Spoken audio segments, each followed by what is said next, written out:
What after 10th। मैं अब आपको टारगेट इंजीनियरिंग के ऊपर अब मैं फोकस करती हूँ, क्योंकि आपने बहुत सी अलग कंफ्यूज रहते हैं बच्चे।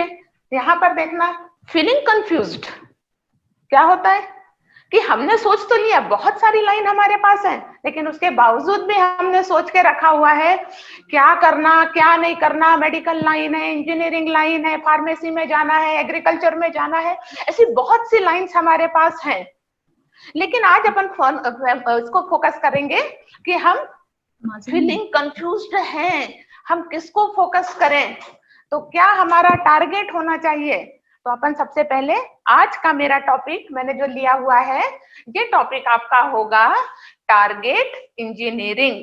अब टारगेट इंजीनियरिंग होने के बाद में एक कंफ्यूजन तो अपना कम हुआ, क्योंकि हमने एक लाइन यहां से सिलेक्ट कर ली है। अब हम नेक्स्ट देखते हैं कि यदि हमको इंजीनियरिंग ही करना है और इंजीनियरिंग करने के लिए फिर हमको कौन कौन सी एग्जाम्स देनी है, ये सारे डिटेल्स भी हमको मालूम होने चाहिए। मैडम ने आपको अभी आप बहुत से नाम बताए, ठीक है, मैं आपको उसको बाइफरकेशन करके बताती हूँ कि कब कौन सी एग्जाम किस लेवल की है, आप अपने आप को किस लेवल का समझते हैं और कितना हम अपने आप को इम्प्रूव कर सकते हैं, ये सारी चीजें हमको यहाँ पर देखना है। अब यहाँ पर आपको एक सबसे पहले एक स्लाइड दिखाई दे रही है, उसमें मैंने लिखा हुआ है एंट्रेंस एग्जाम फॉर इंजीनियरिंग। तो इंजीनियरिंग के लिए हमको कौन कौन सी एग्जाम्स देनी होंगी, तो इसमें मैंने 4 अब दिया हुआ है। सबसे पहली कंडीशन है हमारे पास MST CET, क्योंकि बच्चों को सब कुछ मालूम होना चाहिए। जरूरी नहीं है कि हम सिर्फ जेई को एक फोकस कर लें, या हमको हमारा ड्रीम कॉलेज क्या है, हमको कहाँ तक जाना है, ये सब कुछ हमको देखना है। तो सबसे पहले अपन यहाँ पर देखते हैं MST CET। क्राइटेरिया क्या होगा, एलिजिबिलिटी क्या होगी, ये सब कुछ मैं आपको धीरे धीरे यहाँ पर बताते जाऊंगी। सेकेंड एग्जाम यहाँ पर ली हुई है जेई मेंस, थर्ड एग्जाम है जेई एडवांस, और फोर्थ एग्जाम लिखी हुई है डीम्ड यूनिवर्सिटी। तो इस तरह की मैंने 4 एग्जाम्स यहाँ पर लिखी हैं। अब हम सबसे पहले देखते हैं कि कंडीशन क्या है, व्हाट डू यू एस्पायर। मैंने यहाँ पर अब जो 4 एग्जाम्स आपको बताई है, पहली एग्जाम मैंने आपको सीईटी, दूसरी एग्जाम जेई, अभी मैंने इन दोनों को फोकस कर रही हूँ। सबसे पहले अपन देख लेते हैं कि ये दोनों एग्जाम में हमको क्या करना पड़ेगा, हम कौन सी एग्जाम देने के लिए एलिजिबल हैं, ये सब कुछ हमको यहाँ पर मालूम होना चाहिए। तो मैंने एक तरफ लिखा हुआ है MST CET, ये आपको दिखाई दे रहा होगा, और दूसरी तरफ लिखा हुआ है जेई मेंस। हम कौन सी एग्जाम देंगे, उसकी प्रिपरेशन किस तरह से करना, ये सारा कुछ मैं आपको डिटेल में बताने वाली हूँ।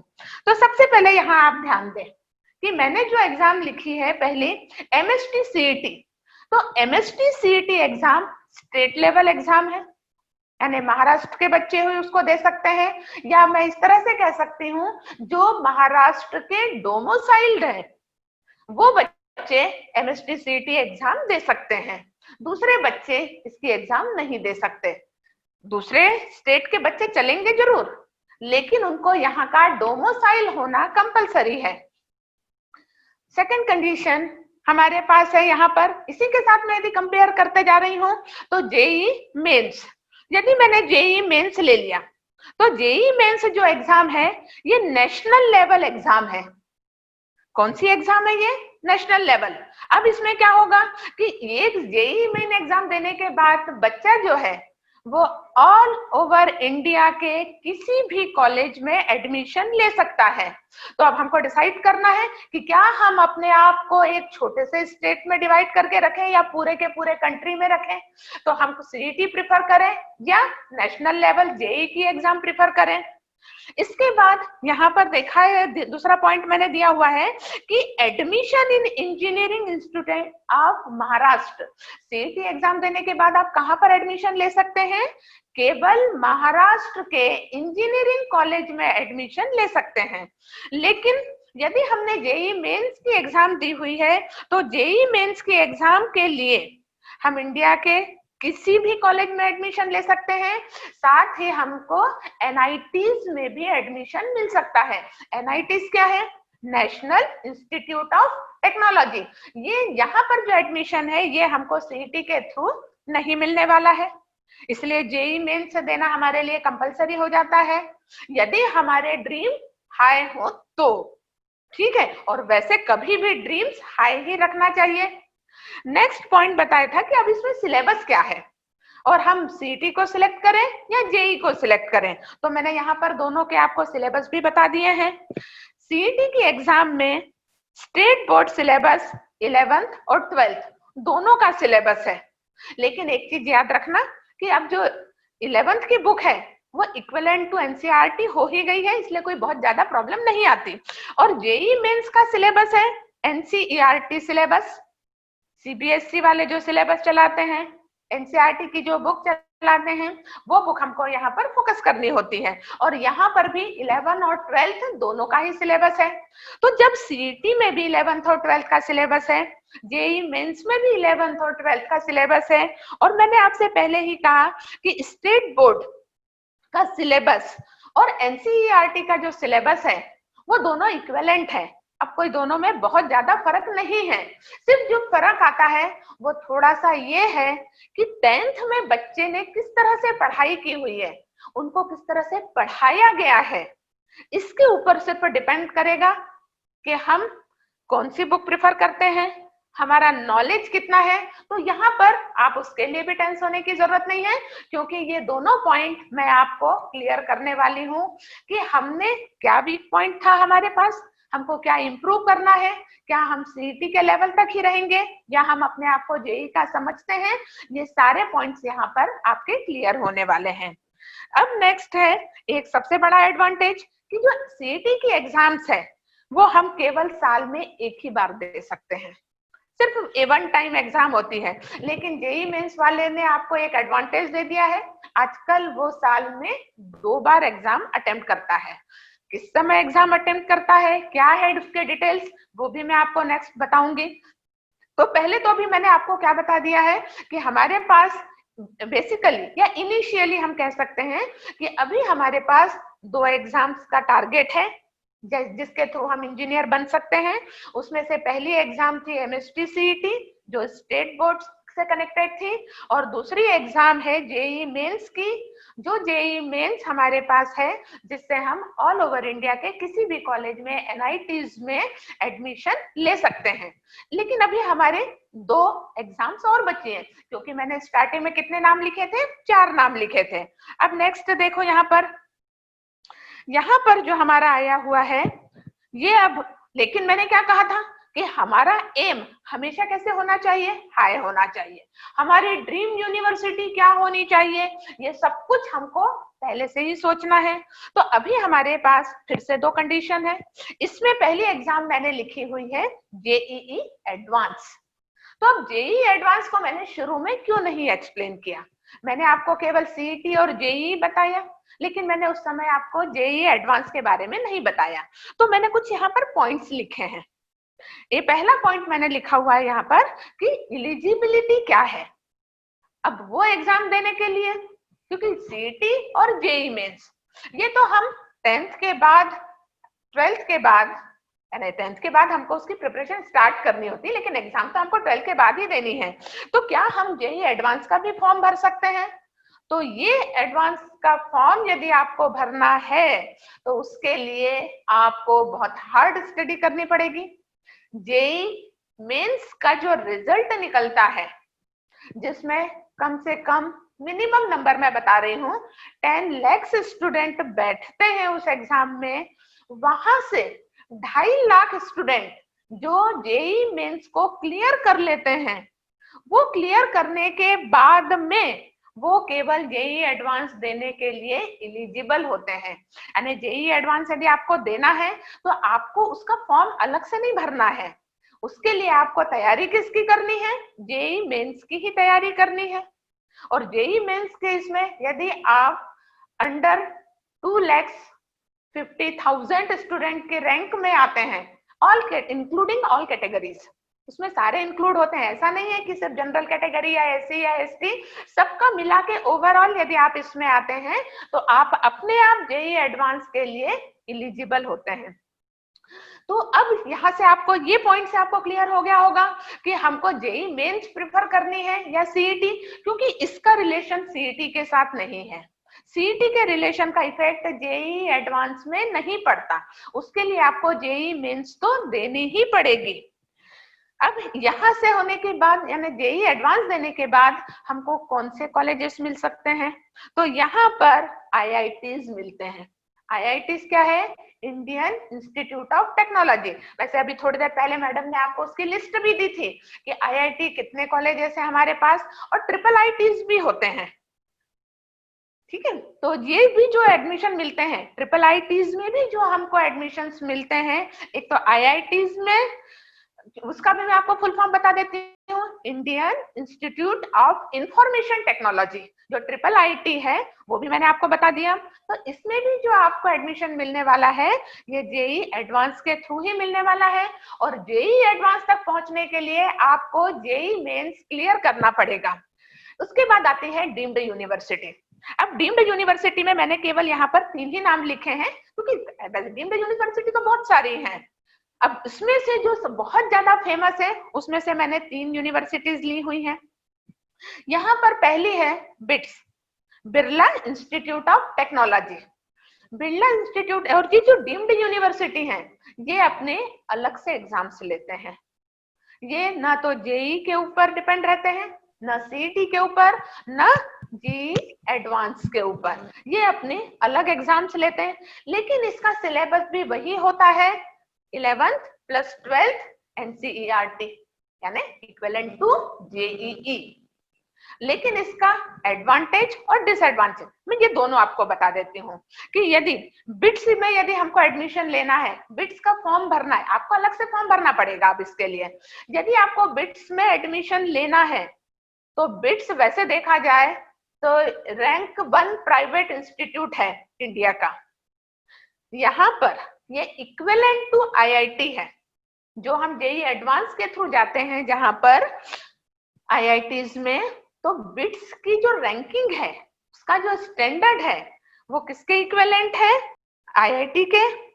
बिट्स के 3 कॉलेजेस हैं, एक है पिलानी में, एक है हैदराबाद में, एक है गोवा में। ये 3 जगह है। अब यहाँ पर एडमिशन लेने के लिए आपको जो एग्जाम देनी है उसके लिए सबसे मेन जो कंडीशन है कि आपका 12th का जो रिजल्ट है वो भी बहुत अच्छा होने चाहिए। पहले तो 80% था पीसीएम में कि तीनों में आपको 80% मिलने ही चाहिए, लेकिन अब 75 तक आ गया है। फिजिक्स, केमिस्ट्री और मैथ्स में आपको 75% मार्क्स होने ही चाहिए, तभी आप यहाँ पर एडमिशन ले सकते हैं। और दूसरी बात, यहाँ पर जो बिट्स पिलानी की जो ऑनलाइन एग्जाम होती है उसमें ऑन द स्पॉट आपको रिजल्ट पता चल जाता है। रिजल्ट पता चलता है यानी रैंक नहीं पता चलती, स्कोर पता चलता है। जैसे ही आप कहोगे कि पेपर कंप्लीट, वो आपका स्कोर बता देंगे। अब सबसे बड़ी बात यह है कि जो बिट्स पिलानी है, बिट्स पिलानी का स्कोर बहुत हाई जाता है, क्योंकि एक तो इसका लेवल जेई एडवांस लेवल जितना तो नहीं होता, जेई मेंस और जेई एडवांस के बीच का होता है, क्योंकि 11th और 12th का ही सिलेबस है। तो इसका फायदा क्या है हमको कि यहाँ पर हम लेवल थोड़ा सा कम रख के भी आईआईटी लेवल के कॉलेज में एडमिशन ले सकते हैं। सेकंड है हमारे पास वीआईटी ट्रिपल ई, जिसको हम वीआईटी की एग्जाम कहते हैं। ये वेल्लोर में है, साउथ में है। ये भी एक बहुत बढ़िया डीम्ड यूनिवर्सिटी है। यहाँ से निकलने वाले जो बच्चे हैं उनको बहुत अच्छा सिलेक्शन कंपनी में मिलता है, जिसको हम कैंपस सिलेक्शन कहते हैं। मैं तुम आपको यहाँ पर कैंपस सिलेक्शन का लिया है तो थोड़ा सा बता ही देती हूँ। 3 इडियट पिक्चर तो सबने देखी होगी, ऐसा तो कोई भी बच्चा नहीं होगा जिसने 3 इडियट नहीं देखी। अब जब 3 इडियट में वहां पर आपने देखा होगा कि वहां कैंपस इंटरव्यू आता है। कैंपस इंटरव्यू का मतलब क्या होता है कि जो कंपनियां हैं वो कॉलेजेस में इंटरव्यू लेने के लिए आती हैं। वहां पर एक डायलॉग पूछा गया था, कितना लोगे भाई? लेकिन एक चीज याद रखना, हमारे यहाँ पर कोई नहीं पूछता कितना लोगे, ठीक है। वो तो अपना एक पैकेज डिसाइड करके आते हैं कि यदि यहाँ का स्टूडेंट सिलेक्ट होता है तो उसको कितना पैकेज देना है, वहां वो आपसे नहीं पूछेंगे, ठीक। तो यहाँ जो वीआईटी है यहाँ का कैंपस सिलेक्शन बहुत अच्छी कंपनियों में होता है।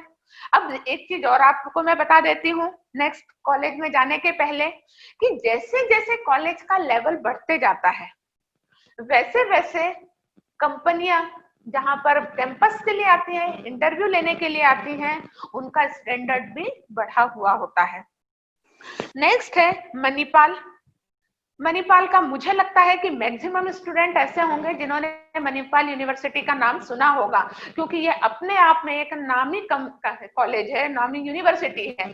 लेकिन बस ये डीम्ड यूनिवर्सिटी का ये तो मैंने प्लस पॉइंट बता दिया कि यहाँ से सिलेक्ट होने वाले बच्चे तो बहुत अच्छे पैकेजेस पे निकल जाते हैं। लेकिन इसका सबसे बड़ा ड्रॉबैक ये है कि यहाँ पर फीस भी तगड़ी होती है। ठीक, यदि हमारी फाइनेंशियल कंडीशन बहुत अच्छी है तो हम इन कॉलेजेस को भी ट्राई कर सकते हैं। अब मैं थोड़ा सा आपको कैंपस का भी बता देती हूँ, कैंपस इंटरव्यू का। या मैंने जो इतने सारे बताए, क्योंकि ये सिलेक्शन आपका है, क्योंकि मैंने पहला ही पॉइंट लिखा था कि फीलिंग कंफ्यूज्ड, तो यहाँ मैं आपके सारे पॉइंट्स क्लियर कर दे रही हूँ। अब मैंने आपको कौन कौन सी एग्जाम बता दी, मैंने आपको यहाँ पर सीईटी की एग्जाम बताई है, मैंने यहाँ आपको जेई मेंस बताया हुआ है, मैंने जेई एडवांस और डीम्ड यूनिवर्सिटी, इन चारों की एग्जाम बताई है। अब डिसीजन आपका है। अब मैंने क्या कहा था कि हमको ड्रीम्ड कॉलेज, देखो मैंने यहाँ साइड में आपका एक ड्रीम्ड कॉलेज बना के रखा हुआ है, क्योंकि हर बच्चे का तो एक सपना होता है कि मैं बहुत अच्छे कॉलेज से करूं। तो ये जो ड्रीम्ड कॉलेज क्या है, यदि ये आपने पहले सोच लिया तो आपका कंफ्यूजन तो अपने आप ही हट जाएगा। ठीक है, अब हो सकता है अब आप बोलोगे अरे सीईटी करने के बाद क्या हो रहा है, मैं सिर्फ महाराष्ट्र के कॉलेजेस में एडमिशन ले सकता हूँ, लेकिन जेई लेने के बाद मेरे पास तो बहुत बड़ा मैदान खुला है और मैं कहीं पर भी जा सकता हूँ। जेई एडवांस जाऊंगा, मुझे और अच्छा कॉलेज मिलेगा। ये गूगल वगैरह फेसबुक वाले जो कैंपस सिलेक्शंस आते हैं वो सारे आईआईटी से बच्चों को लेके जाते हैं। तो यहाँ पर तो हम जितना ज्यादा हार्ड वर्क करेंगे तो ये डिसीजन अब आप लेने के कैपेबल हो गए होंगे, मैं ऐसा समझती हूँ। कॉलेज का लेवल जितना अच्छा होगा, कैंपस सिलेक्शन वहां पर उतने ही अच्छे अच्छे पैकेजेस में जाएंगे।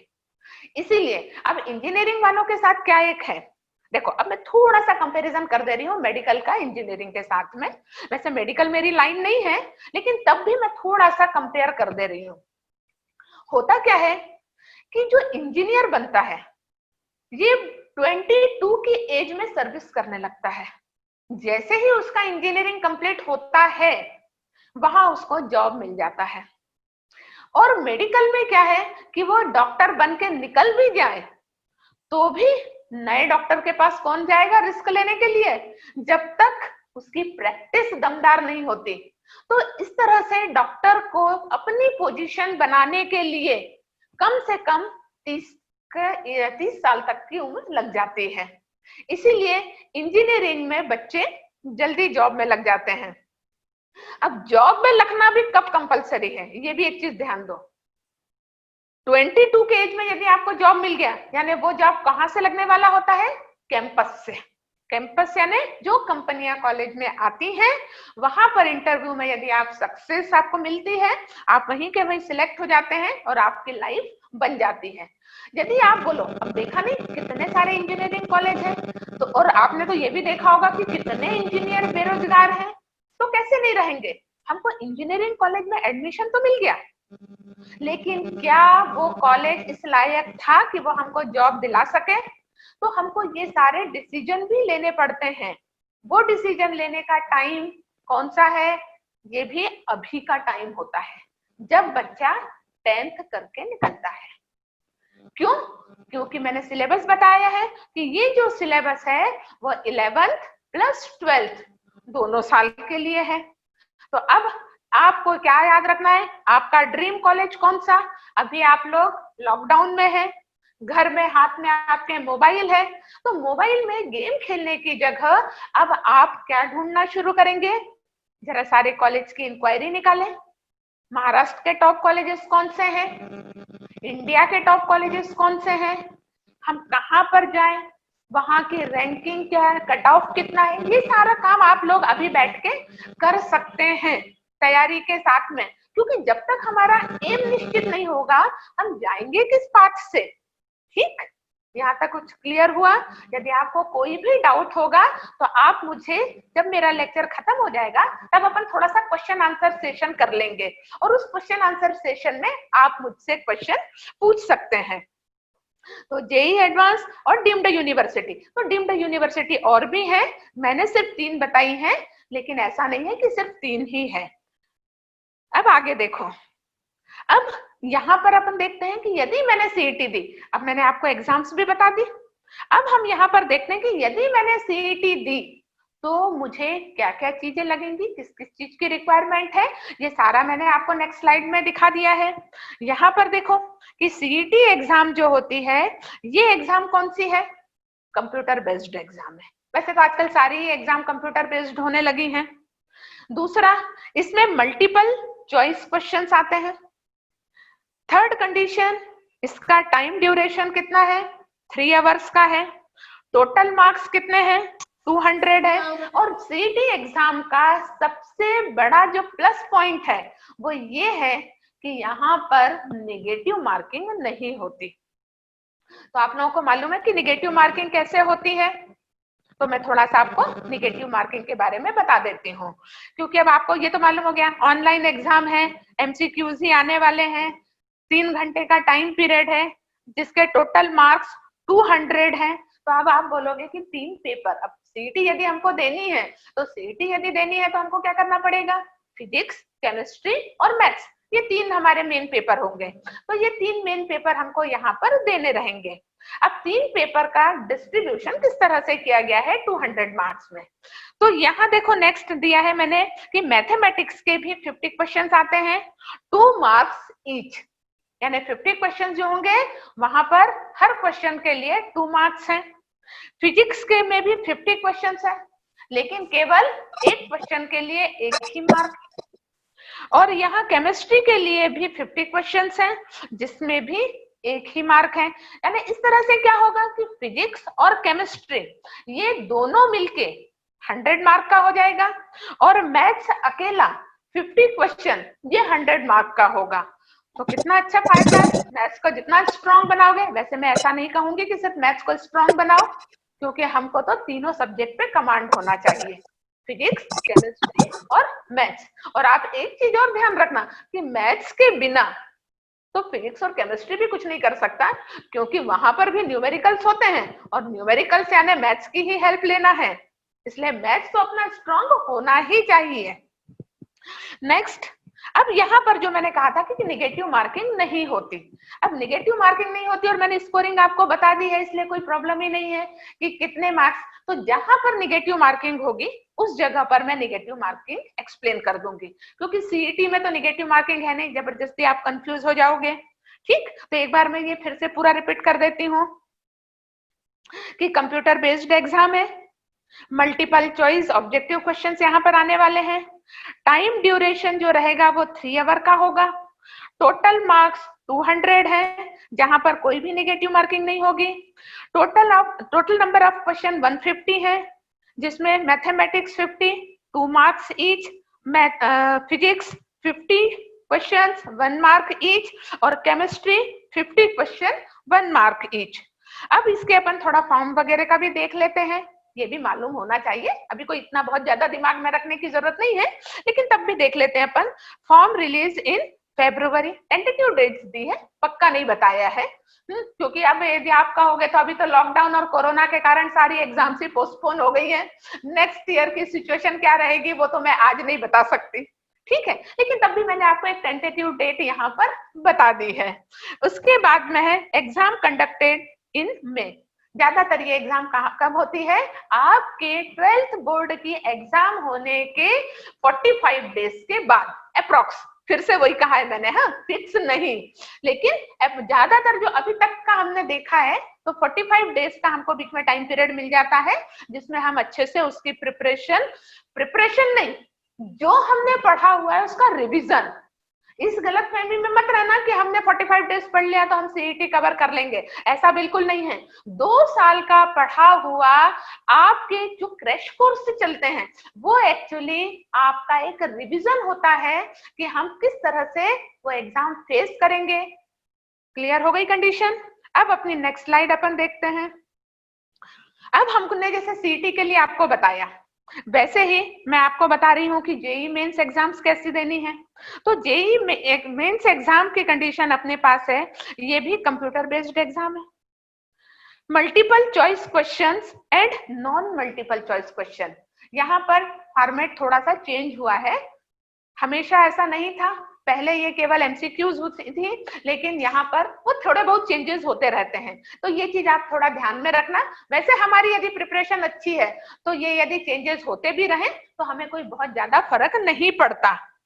टाइम ड्यूरेशन इसका भी 3 आवर्स है। टोटल नंबर ऑफ क्वेश्चन 75 है। आप तो खुश हो जाओगे कि वहां तो मुझे 150 क्वेश्चंस देना है, कहीं हर जगह कहीं प्लस पॉइंट कहीं माइनस पॉइंट होता है। वहां पर यदि 150 क्वेश्चंस हैं और यहाँ पर 75 क्वेश्चंस हैं तो आप बोलोगे अरे ये तो मैं बहुत अच्छे से कर सकता हूं। तो यहाँ लेकिन क्या है, 25 from each physics, chemistry and maths. Types of question 60 होते हैं एमसीक्यू और 15 क्वेश्चन होते हैं नॉन एमसीक्यू। अब 60 क्वेश्चन एमसीक्यू में 20 20 20 20 मैथ्स, 20 फिजिक्स, 20 केमिस्ट्री, ये रहेंगे एमसीक्यू। और यहाँ पर रहेगा 15 क्वेश्चन फॉर नॉन एमसीक्यूज, जिसके हमको न्यूमेरिकल आंसर्स निकालने होंगे। इसमें 5 5 5 5 फिजिक्स, 5 मैथ्स एंड 5 केमिस्ट्री। यहाँ टोटल मार्क्स मिलेंगे आपको 300, यानी नंबर ऑफ क्वेश्चन तो कम है लेकिन स्कोर ज्यादा है। ठीक है, तो क्या है यहाँ पर, यहाँ होती है निगेटिव मार्किंग। अब हम निगेटिव मार्किंग भी समझ लेते हैं कि निगेटिव मार्किंग हमारी कैसे होगी। यहाँ दिया हुआ है 4 marks for each correct question. यदि आप कोई एक क्वेश्चन करेक्ट करते हो, मैं यहाँ पर थोड़ा सा बोर्ड ले लेती हूँ। जैसे मेरा एक क्वेश्चन नंबर 1 है, यहाँ क्वेश्चन नंबर 2 है और यहाँ पर क्वेश्चन नंबर 3 है। ये मैंने 3 क्वेश्चंस यहाँ पर लिए हैं। क्वेश्चन नंबर 1 मेरा करेक्ट हुआ। यदि मेरा क्वेश्चन नंबर 1 करेक्ट हो गया तो मुझे कितने मार्क्स मिल जाएंगे, यहाँ पर +4 मार्क्स मिलेंगे। पहला क्वेश्चन मैंने करेक्ट किया था, पहला क्वेश्चन करेक्ट करते ही मुझे यहाँ पर क्या मिला, +4 मार्क्स मिले। ठीक है, अब दूसरा क्वेश्चन, जब मैंने दूसरा क्वेश्चन देखा लेकिन दूसरा क्वेश्चन मुझे समझ में नहीं आया। अब दूसरा क्वेश्चन मुझे समझ में नहीं आया तो मेरे पास 2 ऑप्शन थे, या मैं उसको टिक करूं या मैं उसको छोड़ दूं। ठीक है, यदि ये क्वेश्चन मुझे समझ में नहीं आया है तो उस केस में क्या करूंगी, या तो मैं उसको टिक कर दूंगी या मैं उसको छोड़ दूंगी। तो यदि ऐसे जो डाउटफुल क्वेश्चन है, यदि मैंने उसको छोड़ दिया मैंने उस क्वेश्चन को टिक नहीं किया, तो क्या होगा, ये जो 4 का स्कोर है वो +4 ही रहेगा। लेकिन मैंने वो क्वेश्चन टिक तो किया लेकिन रॉन्ग हो गया। टिक तो कर दिया मैंने लेकिन रॉन्ग हुआ, तो क्या होगा कि यहां से जो टोटल स्कोर हमने किया हुआ था उसमें से 1 मार्क कम हो जाएगा। तो यहां पर कितना हो जाएगा, अब आपका स्कोर +3 होगा। तो कभी भी जो डाउटफुल कंडीशन है उसके लिए हमारे पास बेस्ट ऑप्शन क्या होता है, यदि हम बिल्कुल भी कॉन्फिडेंट नहीं है तो अक्कड़ बक्कड़ का यूज मत करना कभी भी। ऐसे केस में आप क्या करोगे, यहाँ पर उस क्वेश्चन को छोड़ देना, वो आपके लिए ज्यादा बेटर रहेगा। ठीक है, और फिर वो क्वेश्चन, यहाँ पर मैंने दोनों केस आपको बता दिए कि यदि आपने उसको टिक किया या नहीं किया, टिक करने के बाद रॉन्ग हो गया और यदि टिक करने के बाद अक्कड़ बक्कड़ के बाद किस्मत अच्छी रही और फिर से आपका वो क्वेश्चन राइट हो गया, तो क्या होगा, इस स्कोर में ये फिर से ऐड हो जाएगा। यानी क्वेश्चन नंबर 3 में आपने अक्कड़ बक्कड़ तो कर दिया लेकिन वो करने के बावजूद भी क्या हुआ, आपका क्वेश्चन करेक्ट हो गया और करेक्ट होने के बाद आपका स्कोर बढ़ गया। तो ये होती है निगेटिव मार्किंग। तो निगेटिव मार्किंग के लिए यदि हम कॉन्फिडेंट नहीं है तो हम आपको सजेस्ट करते हैं कि उस क्वेश्चन को टिक मत करो, क्योंकि उस केस में हमने जो स्कोर लिया हुआ है उसमें से भी कुछ कम हो जाता है। क्लियर? एक चीज और, जब यहाँ पर एमसीक्यूज होते हैं तो एमसीक्यू के इसमें एक ऑप्शन होता है नन ऑफ दिस, और नन ऑफ दिस ऑप्शन जो है वो बच्चों को बहुत अच्छा लगता है। चलो कुछ नहीं हुआ तो नन ऑफ दिस, और वैसे देखा जाए तो नन ऑफ दिस जो ऑप्शन है वो तो हम कभी भी ला सकते हैं। माइनस की जगह प्लस लिख दिया, answer none of this. Question को कॉपीड रॉन्ग किया, आंसर नन ऑफ दिस। तो नन ऑफ दिस लाने में हम बहुत एक्सपर्ट होते हैं, और ऐसे केस में हम नन ऑफ दिस को टिक करके चले आते हैं। तो एक चीज याद रखना, सबसे ज्यादा डेंजर आंसर यदि कोई है तो वो नन ऑफ दिस है। नन ऑफ दिस आंसर आने के लिए हमको 100% कॉन्फिडेंट होना बहुत जरूरी है। यदि हम कॉन्फिडेंट हैं तो ही हम नन ऑफ दिस टिक करें, अदरवाइज नहीं करें। आई बात समझ में? क्यों? क्योंकि थोड़ी भी मिस्टेक यदि हो गई तो हम इस ग्रुप में चले जाएंगे, और जो हमने स्कोर किया हुआ है वहां से हमारा मार्क्स कम हो जाएगा। और नन ऑफ दिस वाले जो ऑप्शंस हैं वो जेई के एग्जाम्स में होते हैं, सीईटी के इसमें कम होते हैं, लेकिन जेई के एग्जाम में ये आंसर्स बहुत होते हैं। इसके कंडीशन, अब उसके बाद आगे, ये तो हमारे एमसीक्यूज हो गए। नॉन एमसीक्यूज वाली जो कंडीशन है, for each correct respond no negative marking, लेकिन जहां हमको सिर्फ सॉल्व करना है, जो एमसीक्यू वाली कंडीशन है वहां पर निगेटिव मार्किंग नहीं है, तो वहां आप रिस्क ले सकते हो। यानी रिस्क आप कहां पर नहीं लेंगे? जहां पर निगेटिव मार्किंग हो और हम जब तक 100% कॉन्फिडेंट ना हो। इस पॉइंट को आपको अच्छे से ध्यान रखना है। इसके भी मैं फॉर्म बता देती हूँ। अप्रॉक्स टेंटेटिव डेट है दिसंबर के समय निकलती है, और एग्जाम 2 बार कंडक्ट होती है। एक बार कंडक्ट होने वाली है वो जनवरी में, और एक बार होगी अप्रैल में। फिर से इस साल सब गड़बड़ हो चुकी है, नेक्स्ट ईयर क्या पोजीशन रहेगी वो अपन बाद में बता सकते हैं, क्योंकि अभी अपने पास पूरे 2 साल हैं। अब नेक्स्ट देखते हैं, और ये एग्जाम क्लियर होने के बाद ही हमको जेई की एग्जाम देनी है। अब नेक्स्ट देखते हैं, factors affecting the performance in entrance exam. ये सारी तैयारी हमको पहले से क्यों देखनी पड़ती है? एंट्रेंस एग्जाम देना है।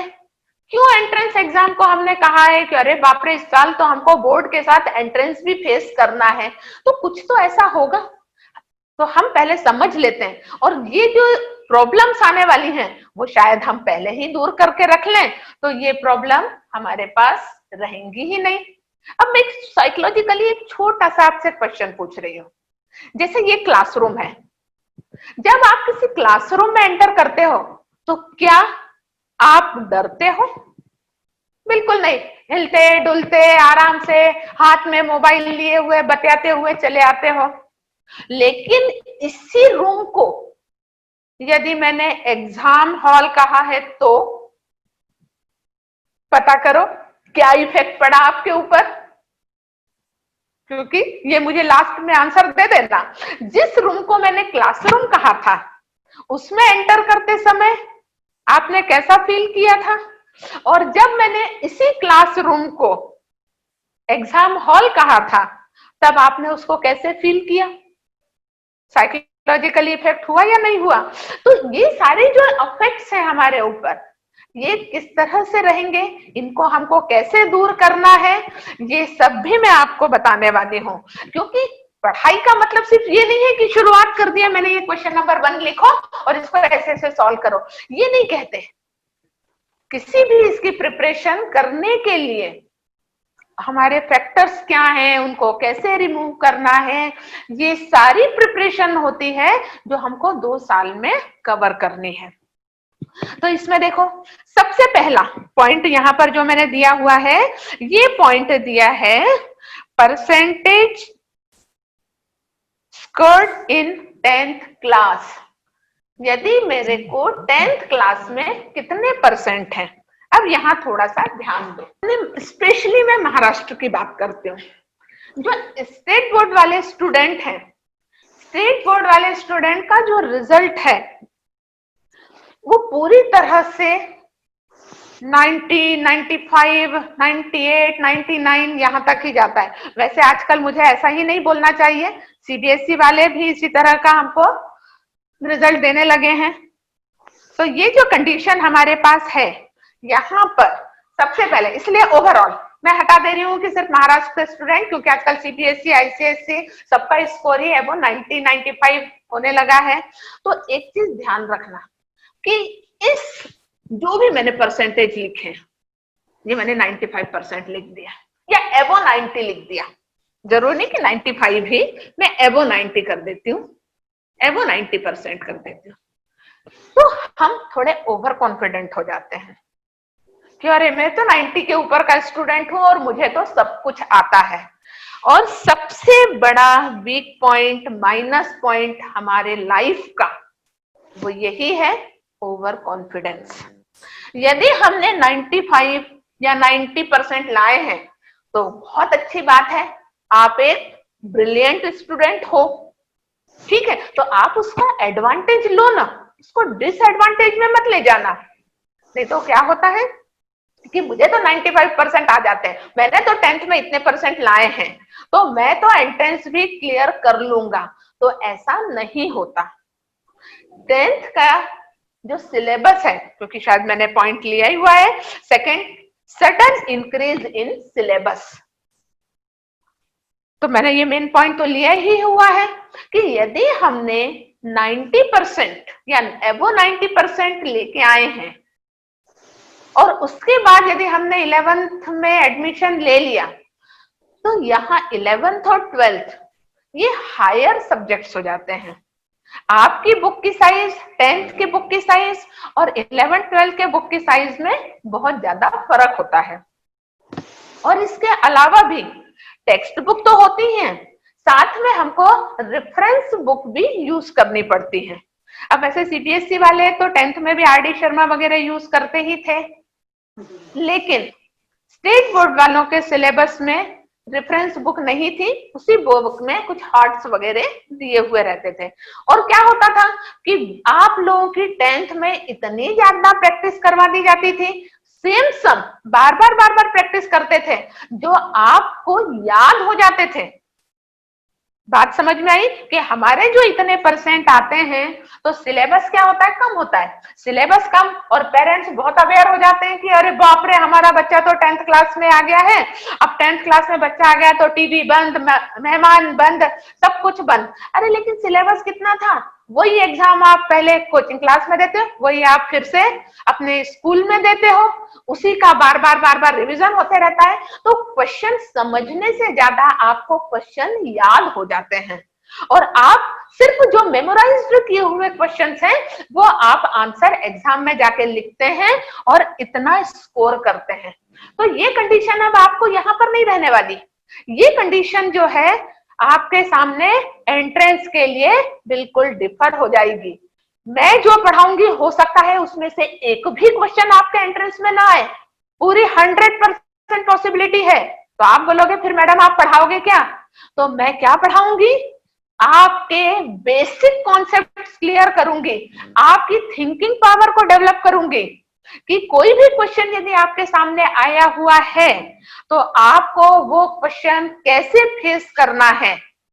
टीचर उसको नहीं बताएगा, टीचर यानी मैं ही कह लो, ये मैं नहीं बताऊंगी कि बच्चों ये क्वेश्चन यहाँ पर लिखा हुआ है, चलो अब अपन इसको सॉल्व करते हैं। तो मैंने आपको पहला क्वेश्चन करके दे दिया है और अब आपको मैं यहाँ पर दूसरा क्वेश्चन देने वाली हूँ। मैं एक एग्जांपल ले लेती हूँ पहले कि आपको मैंने जो कहा है कि मैं जो डेवलप करूंगी वो किस तरह से करूंगी, या एंट्रेंस के लिए मुझे किस तरह का, क्योंकि अनक्लियर बेसिक कॉन्सेप्ट वाला जो मेरा तीसरा पॉइंट है, उस तीसरे पॉइंट में मैं एक छोटा सा एग्जांपल लेती हूँ और उस एग्जांपल को लेने के बाद मुझे अपने आप आपको थोड़ा तो भी समझ में आ जाएगा कि सम कैसे करना है। बिल्कुल छोटा सा एग्जांपल देखो, यहाँ पर मैंने यहाँ पर क्या लिया हुआ है, sine square theta plus 4 sine theta plus 4 is equal to 0। जरूरी नहीं कि मैं यही क्वेश्चन लूं, ठीक है, मैं और भी कोई क्वेश्चन ले सकती हूँ। चलो मैं इसको और वो कर देती हूँ, चेंज कर देती हूँ। 5 sin थीटा प्लस 6, ये मैंने एक क्वेश्चन ले लिया। वो भी ले सकते थे, पहला वाला भी ले सकते थे। अब मैंने ये आपसे पूछा है what is the value of sine theta या what is the value of theta. ठीक है, मैंने क्वेश्चन क्या पूछा है आपसे कि साइन थीटा कितना होगा या थीटा कितना होगा। ठीक है, दोनों पूछे जा सकते हैं। अब साइन थीटा कितना होगा और थीटा कितना होगा, ये मैंने आपसे एक छोटा सा क्वेश्चन पूछा है, मैं कोई हिंट नहीं देने वाली हूं। ठीक है, तो अब अपन पहले सोचना शुरू करेंगे। अरे बेसिक कॉन्सेप्ट जो आपके अलग थे, या आप सही कहा जाए तो आप लोगों की जो तैयारी होती थी ना, जैसे यहाँ पर चैप्टर 1 लिखा हुआ है और यहाँ पर एक्सरसाइज 1 लिखी हुई है, तो मोस्ट ऑफ द स्टूडेंट यहां से स्टार्ट करते थे, जबकि हमको स्टार्टिंग कहां से करनी होती है, जो चैप्टर 1 लिखा हुआ है उस चैप्टर 1 का नाम क्या है, हमको स्टार्टिंग वहां से करनी होती है। और बच्चे कहां से स्टार्ट करते हैं, एक्सरसाइज 1 से। तो एक्सरसाइज 1 से स्टार्ट करने वाले जो स्टूडेंट होते हैं वो केवल बोर्ड की प्रिपरेशन करते हैं। क्लियर? क्यों? वो एप्लीकेशंस होती हैं और उसमें क्या होता है कि टीचर पहला क्वेश्चन करवा देता है और उसके सिमिलर क्वेश्चन आप लोग करते रहते हैं। लेकिन यदि हमने इसी पॉइंट पे, जो चैप्टर का नाम है, सब कुछ इसका नाम में होता है चैप्टर के नाम में, तो जब हमने ये चैप्टर के नाम पे कमांड लाया तो अपने आप हम एप्लीकेशन में उसका यूज कर सकते हैं। तो ये उसके बाद कुछ 2 पेजेस लिखे रहते हैं। ये जो 2 पेजेस लिखे हुए होते हैं, इन दोनों पेजेस में एग्जाम्पल भी होते हैं, फार्मूले भी होते हैं, कुछ राम कहानी भी लिखी होती है। तो उसमें से क्या करते हैं, कुछ स्टूडेंट एग्जाम्पल की भी प्रैक्टिस करते हैं। क्यों? क्योंकि वो एग्जाम में आने वाला है, इसलिए वो एग्जाम्पल करते हैं। कुछ स्टूडेंट तो फार्मूले को हाईलाइट करके रख देते हैं। हाईलाइट करने का मतलब क्या होगा, गलती से भी ऊपर की और नीचे की लाइन नहीं दिखनी चाहिए, कहीं एक्स्ट्रा नॉलेज दिमाग में घुस गया तो वो भी नहीं करना होता। और कुछ स्टूडेंट ऐसे होते हैं जो वो पूरे 2 पेजेस जो लिखे होते हैं वो भी पूरा पढ़ते हैं। तो अब मैंने जैसे ये एक एग्जांपल लिया, अब मैंने ये एग्जांपल लेने के बाद मैंने आपसे नहीं कहा कि मैं इसको कैसे करूंगी, अब ये आपको वर्क करना है, कॉन्सेप्ट किस तरह से डेवलप करना है। ठीक है, या साइन थीटा की वैल्यू क्या होगी, इसके मैं ऑप्शन भी दे रही हूं, हो सकता है 0, हो सकता है 1, थर्ड हो गया 2 और फोर्थ ले लिया मैंने नन ऑफ दिस। ये 4 ऑप्शंस मैंने यहां पर ले लिए। अब साइन थीटा की या थीटा की किसी की भी एक वैल्यू हमको चाहिए, तो उससे कितने आंसर निकाले जा सकते हैं, ये मेरा एक छोटा सा क्वेश्चन है। ठीक है, साइन थीटा के आंसर। अब सम सॉल्व कैसे करना, ऐसा मैं कुछ नहीं बताऊंगी, ये आपको अब दिमाग लगाना है। तो आपको कौन कौन सी स्टेप्स दिखते जा रही हैं वो आपको समझना है। अब जैसे मैंने यहाँ पर इक्वेशन लिखी, तो मैं, अब देखो अपने मन से आप लोग सोच लो, सोच लिया। अब उसके बाद में मैं आपको बता रही हूं और फिर आप खुश हो जाना कि आपने जो सोचा था वो करेक्ट था। ठीक है, और बाद में मुझे बता देना मैडम मैंने बिल्कुल करेक्ट विचार किया था, अभी तो मैं एक्सप्लेन कर दे रही हूं। ठीक, तो यहां पर ये क्वाड्रेटिक इक्वेशन दिखाई दे रहा है, दिखाई दे रहा है, क्यों? 2 की पावर है, सिंगल टर्म है, यानी x plus bx plus c is equal to 0। क्या स्ट्राइक हुआ मेरे को कि ये क्वाड्रेटिक इक्वेशन है, यानी 100% ये क्वाड्रेटिक इक्वेशन है। तो इसको हमको जैसे क्वाड्रेटिक इक्वेशन सॉल्व किए जाते हैं वैसे ही इसको सॉल्व करना है। ठीक है, क्वाड्रेटिक इक्वेशन कैसे सॉल्व किए जा सकते हैं, तब आपके दिमाग में मेथड आनी चाहिए कि हमने जो 10th में मेथड पढ़ी है, क्योंकि मैथ्स ऐसा है जो फर्स्ट क्लास से लेके जब तक हम पढ़ रहे हैं तब तक की सारी थ्योरी हमको यूज करनी पड़ती है, कोई भी पार्ट छोड़कर काम नहीं चलता। अब पहली स्टेप हमको समझ में आई कि ये क्वाड्रेटिक इक्वेशन है। अब ये क्वाड्रेटिक इक्वेशन यदि है तो ये क्वाड्रेटिक इक्वेशन स्प्लिट होगा, 100% होगा। हम इसके फैक्टर्स निकाल लेते हैं, कौन कौन से फैक्टर्स निकल जाएंगे, कलर चेंज कर देते, रेड से दिखेगा कि नहीं। साइन स्क्वायर थीटा प्लस, ये मैं मिटा दे रही हूँ, साइन स्क्वायर थीटा, इसके फैक्टर्स कौन कौन से निकल गए, 6 के factor, 2 sine theta plus 3 sine theta plus 6 is equal to 0। क्या हुआ, साइन थीटा कॉमन, वैल्यू क्या आ गई, साइन थीटा प्लस 2, यहां से फिर से 3 कॉमन लिया, क्या निकल गया, sine theta plus 2 is equal to 0 at sine theta plus 2 first bracket sine theta plus 3 is equal to 0। पहली स्टेप यदि दिमाग में आ गई है तो 4 स्टेप में दिमाग लगाने की जरूरत नहीं पड़ती, दिमाग से पहली स्टेप में लगता है, और एमसीक्यू में लास्ट स्टेप में कि किस आंसर को टिक करना, बहुत आसानी से हम आंसर टिक नहीं कर पाते।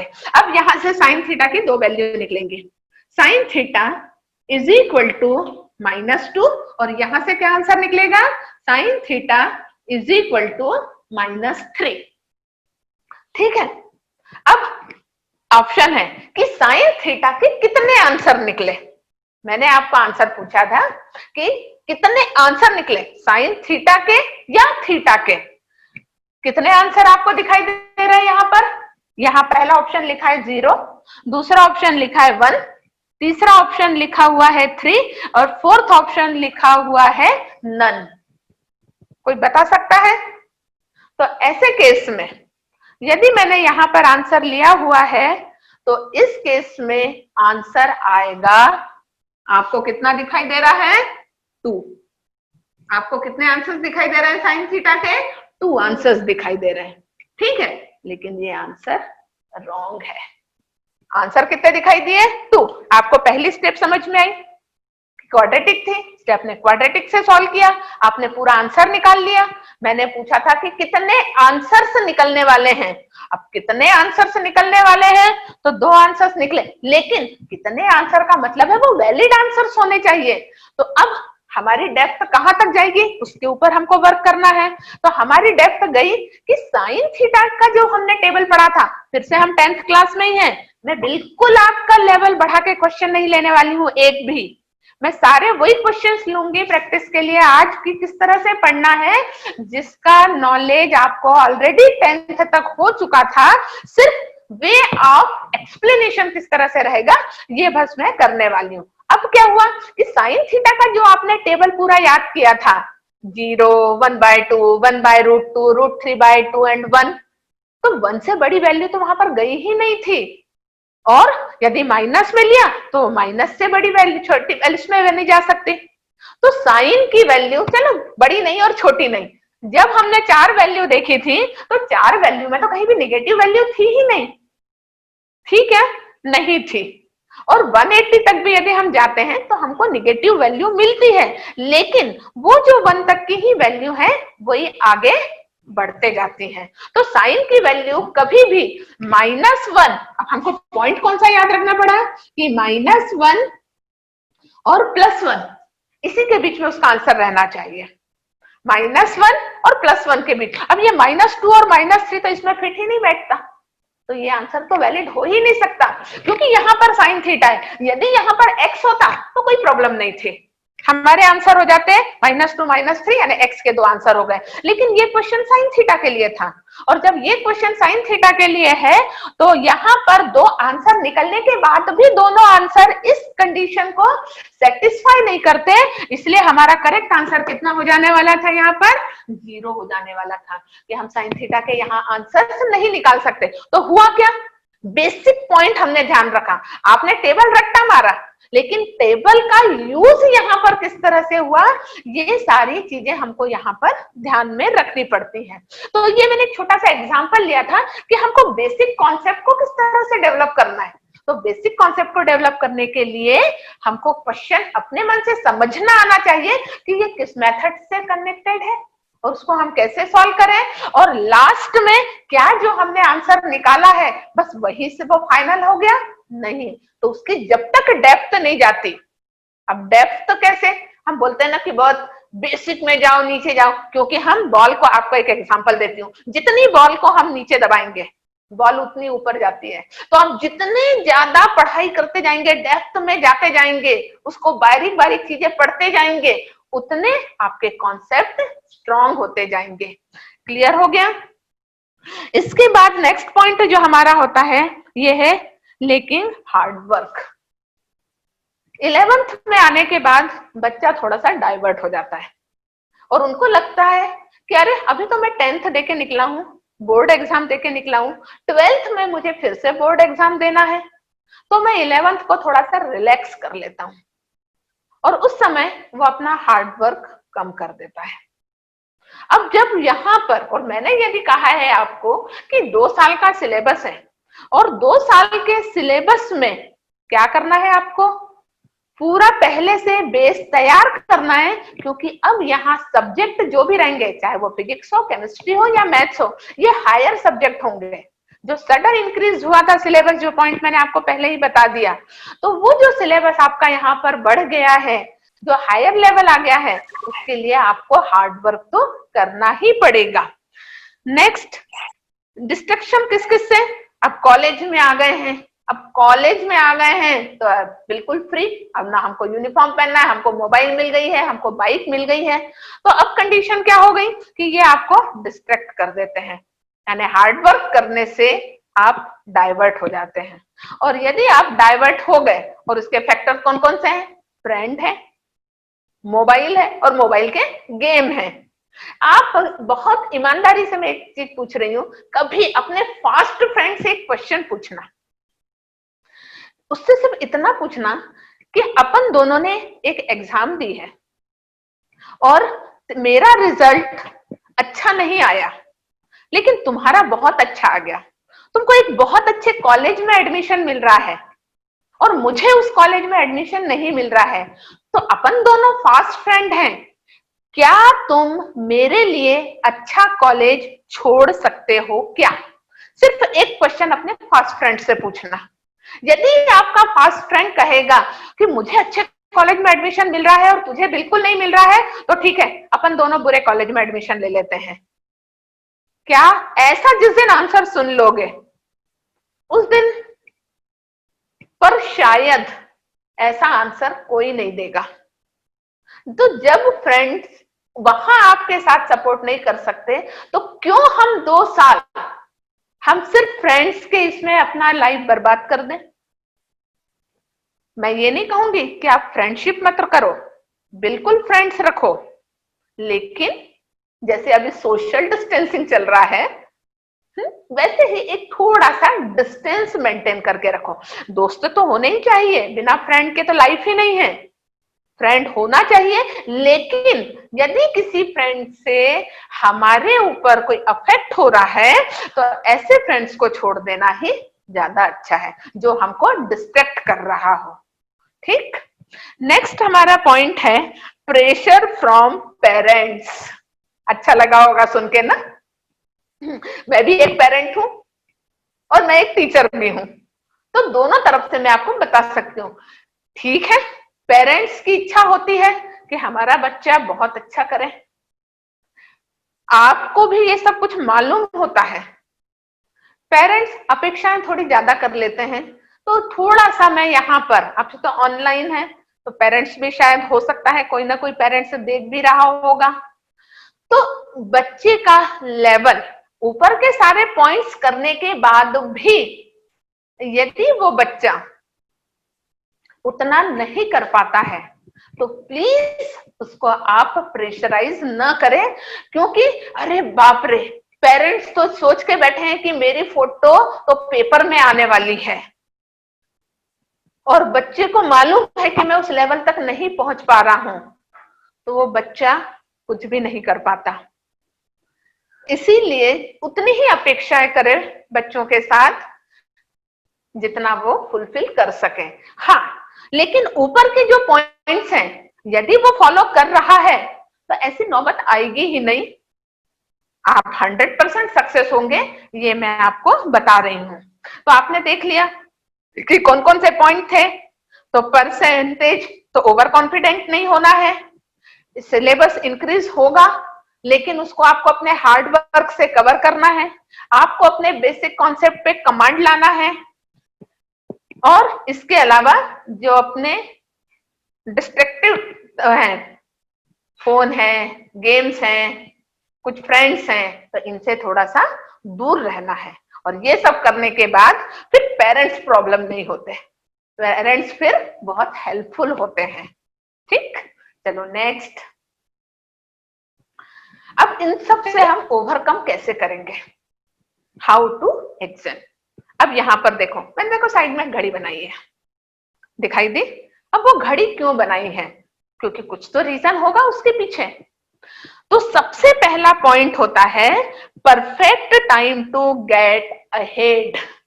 तो सबसे पहली कंडीशन कि हमको ये तैयारी कब से शुरू करनी है, मिल गए, समझ में आया। तो उसके लिए जो सबसे बेस्ट टाइम हमारे पास होता है, ये बेस्ट टाइम होता है कि 10th होते ही हम एंट्रेंस की तैयारी या अपने 11th और 12th की प्रिपरेशन स्टार्ट कर दें। इस साल तो खैर थोड़ी प्रॉब्लम आ गई है, इसलिए अपन कुछ नहीं कह सकते, आपको भी दोष नहीं दिया जा सकता, लेकिन तब भी ऐसा था कि आप अपने किसी पुराने फ्रेंड से वगैरह बुक लेके थोड़ा बहुत पढ़ना तो शुरू कर सकते थे। वैसे अभी भी टाइम नहीं गया है, आज का टाइम, अभी का टाइम अपन स्टार्ट कर सकते हैं। बस अब इसको आगे डिले मत करना। आपको लगता है तुरंत अपन अपनी क्लासेस शुरू कर सकते हैं, फटाफट एडमिशन लो, क्लासेस शुरू करो, टाइम को बिल्कुल भी वेस्ट मत करना। सबसे पहला पॉइंट मैंने आपका यही लिया हुआ है, perfect time to get ahead. अब जैसे जैसे आपको यदि यहाँ पर लेक्चर्स मिलते जाएंगे, आप अपने आप सेकंड सेल्फ स्टडी करना स्टार्ट कर दोगे, क्योंकि टीचर, आपको फिर से एक चीज बता दूं, टीचर तो सारे बच्चों को एक सा पढ़ाता है, फिर भी ऊपर नीचे रिजल्ट क्यों रहते हैं, सारे बच्चे एक से क्यों नहीं लाते, तो वो डिपेंड करता है उनकी सेल्फ स्टडी पे। आईक्यू लेवल बढ़ाया जा सकता है, हम ऐसा नहीं बोल सकते कि नहीं हमारा दिमाग उतना नहीं चलता। आप बिल्कुल हार्ड वर्क करेंगे, कोई भी बच्चा वीक नहीं होता, क्योंकि यदि वीक होते तो इतने अच्छे से मोबाइल ऑपरेट नहीं कर सकते। इस चीज को ध्यान रखना, एक्सपर्ट होते और टीचर से भी ज्यादा एक्सपर्ट हो गए तुम लोग, ठीक है। इसका मतलब दिमाग तो है, सिर्फ डायरेक्शन दूसरी तरफ है। तो सेल्फ स्टडी करना शुरू कर दो अभी से। मैं यदि यहाँ पर एक कॉन्सेप्ट बता रही हूं, आप उस कॉन्सेप्ट के ऊपर घर में 10 क्वेश्चन सॉल्व करो, नहीं बनते हैं वो पूछते जाओ। पर जितने जल्दी एडमिशन ले लोगे उतने जल्दी अपनी क्लासेस शुरू हो जाएंगी और आपकी प्रॉब्लम भी सॉल्व होती रहेंगी। टाइम मैनेजमेंट, अब देखो नेक्स्ट पॉइंट हमारा जो है टाइम मैनेजमेंट। किसका टाइम मैनेजमेंट, तो क्वेश्चंस। अब यहाँ पर जो सीईटी वगैरह के एग्जाम है, आपने देख लिया कि कितना टाइम होता है एक क्वेश्चन को। जैसे अब सीईटी का ही एग्जांपल ले लिया मैंने, 150 क्वेश्चन है, नहीं जा रही अभी मैं जेई में, ठीक है, क्योंकि दोनों के लेवल में थोड़ा फर्क तो है ही, और निगेटिव मार्किंग नहीं, इसलिए अक्कड़ बक्कड़ से काम वहां यहाँ चल जाता है, वहां नहीं चलता। तो टाइम मैनेजमेंट कैसे करना, ये टाइम मैनेजमेंट ये आज से शुरू होता है, एग्जाम में जाके नहीं। ये टाइम मैनेजमेंट जो होता है, हमने जैसे ही अपनी पढ़ाई स्टार्ट की, हम उस चैप्टर से फेमिलियर हो गए, तो हमको पता चल जाता है कि ये चैप्टर तो इजी है, इसके सम बहुत जल्दी सॉल्व होने वाले हैं। तो हमको यदि एक सम को 2 मिनट मिलने वाला है, 150 क्वेश्चन और 3 घंटे, ठीक है, हम इसको यदि ना मिनट में कन्वर्ट करें तो बहुत ज्यादा अच्छा रहता है, ठीक। जैसे मैंने 50 क्वेश्चन मैथ्स के लिए, 50 क्वेश्चन मैथ्स के लिए भी यदि मैंने सिर्फ 90 मिनट कितना, 1.5 घंटा, बोलने के लिए तो 1.5 घंटा है, ठीक है, लेकिन जैसे ही मैंने उसको 90 मिनट कहा तो चक्कर में पड़ गए ना कि अरे बाप रे, एक सम के लिए तो 2 मिनट भी हमारे पास नहीं है, ठीक। फिर क्या करें, सम कोई छोटे तो होते नहीं है सारे सम। तो ये जो टाइम मैनेजमेंट है वो आप अभी से स्टार्ट करोगे, कि जैसे आपने ये चैप्टर पढ़ लिया, मैंने एक चैप्टर आपको पढ़ा दिया, वो चैप्टर आपको इजी लगा, आप उसकी प्रैक्टिस कर रहे हैं, आप बोलते हैं कि इसके जो सम्स हैं वो मैं बहुत जल्दी सॉल्व कर लूंगा, और जब इसके सम जल्दी सॉल्व कर लूंगा तो क्या होगा, यहां से जो कुछ टाइम सेव करोगे, हो सकता है कि एक चैप्टर आपके लिए बहुत डिफिकल्ट हो, या ये कह लो पैटर्न 2 तरह के होते हैं, एक सब्जेक्टिव, एक जो पैटर्न होता है वो कैलकुलेशन बेस्ड होता है, और एक पैटर्न जो होता है वो लॉजिकल बेस्ड होता है।